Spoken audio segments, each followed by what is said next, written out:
আসসালামু আলাইকুম। আজকে কথা বলবো আধুনিক চিকিৎসা ব্যবস্থা নিয়ে। আমরা সবাই আসলে অনেকদিন ধরে অনেকভাবে চেষ্টা করছি আমাদেরকে সুস্থ রাখার জন্য।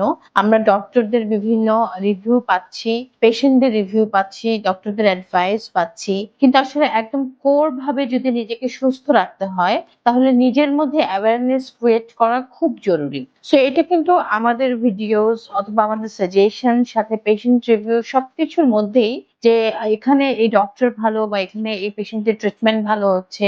সো এখানে গেলেই আমরা ভালো হয়ে যাব। ব্যাপারটা এরকম নয়। ব্যাপারটা প্রথমত আপনার নিজেকে বুঝতে হবে যে আসলে আধুনিক চিকিৎসা ব্যবস্থা কি এবং বাংলাদেশে কোথায় কিভাবে এটা কেমন করে হচ্ছে, স্কিলড এনাফ কিনা এবং এগুলো ইন্টারন্যাশনালি অ্যাকসেপ্টেবল কিনা।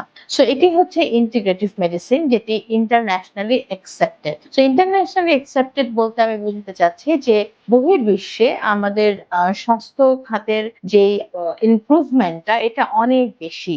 সেখানে কেন এই বেশি? কারণ ডক্টররাও পেশেন্টদেরকে অনেকটা টাইম দিচ্ছেন এবং পেশেন্টদের সমস্যা বোঝার চেষ্টা করছেন। একই সাথে পেশেন্টস কিন্তু নিজেরা অনেক বেশি অ্যাওয়্যার তাদের নিজেদের সম্পর্কে। সো ইন্টিগ্রেটিভ মেডিসিন যখন আমরা এপ্লাই করার চেষ্টা করব, তখন প্রথমত আমার যে জিনিসটা দরকার সেটি হচ্ছে পেশেন্টের কোঅপারেশন। সো পেশেন্টকে যেভাবে যে প্রোটোকলে যে ট্রিটমেন্টস গুলো দেয়া হবে এগুলো কন্টিনিউ করা। সেটা যেই ডক্টরই দিচ্ছেন না কেন বা যেই ট্রিটমেন্টই দিচ্ছেন না কেন, এটাকে মেইনটেইন করাটা খুবই ইম্পোর্টেন্ট। এরপরে আমরা যেটা বলি সেটা হচ্ছে lifestyle modification and diet chart. এটাও কিন্তু ডক্টর অথবা নিউট্রিশনিস্ট অ্যাডভাইস দিবেন, বাট মেইনটেইন করতে হবে পেশেন্টকে। তাহলে একটা পেশেন্টের ট্রিটমেন্টের জন্য 50% কিন্তু পেশেন্ট রেসপন্সিবল যে ট্রিটমেন্টটা ভালো হবে কিনা।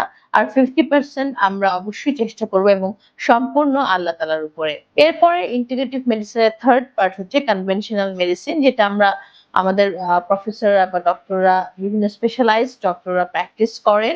যে যদি কোনো অ্যাকুইট কন্ডিশন থাকে, মেডিসিন লাগে, সেই মেডিসিন গুলো টাইম টু টাইম নেয়া। তবে এগুলো যদি দীর্ঘস্থায়ী হয়ে যায় তাহলে অনেক সময় দেখা যাচ্ছে অন্য অর্গান গুলো ড্যামেজ হয়ে যাচ্ছে এবং এই অর্গান গুলো ড্যামেজ হয়ে যাওয়ার দরুন একটা ডিজিজ ভালো করতে যেয়ে আরেকটা ডিজিজ ডেভেলপ করছে বডিতে। সেই ক্ষেত্রে আমরা যদি কনভেনশনাল এর পাশাপাশি আমাদের দেহের যে কোষগুলো আছে, যেটার জন্যই আসলে আমাদের বিভিন্ন ডিজিজ হয়, যে সেল ফাংশন ইমপ্রুভমেন্টটাকে নষ্ট করার জন্য আমাদের ডিজিজ ডেভেলপ হয়, এই সেল ফাংশন ইমপ্রুভমেন্টটাকে আমরা যদি আবার ফিরিয়ে আনতে পারি, তাহলে কিন্তু এটাকে আমরা বুঝি আবার রিজেনারেটিভ মেডিসিন বা রিজেনারেশন। সো এটা হচ্ছে ফোর্থ পার্ট ইন্টিগ্রেটিভ মেডিসিনের। এন্ড ফিফথ হচ্ছে খুব ভালো একটা কাউন্সেলিং এবং ফ্যামিলি বন্ডিং তৈরি করা এবং খুব ভালো একটা স্ট্রেস ফ্রি লাইফ লিড করা, যেটা আমাদের দেশে অনেক সময় একটু কঠিন হলেও আমরা চেষ্টা করলে এটা করতে পারি। সো এই পাঁচটা জিনিসের মধ্যে আমি যেটা নিয়ে প্র্যাকটিস করি, কনভেনশনাল মেডিসিনের জন্য অনেক ডক্টর আছেন, but diet plan, lifestyle modification, counselling and regenerative medicine নিয়ে আমি কাজ করছি।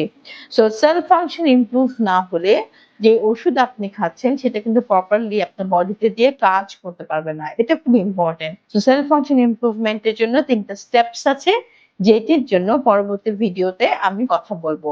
আজকে এই পর্যন্তই। সবাই সুস্থ থাকুন এবং নিজেদের স্বাস্থ্য সম্পর্কে সচেতন থাকুন। ধন্যবাদ।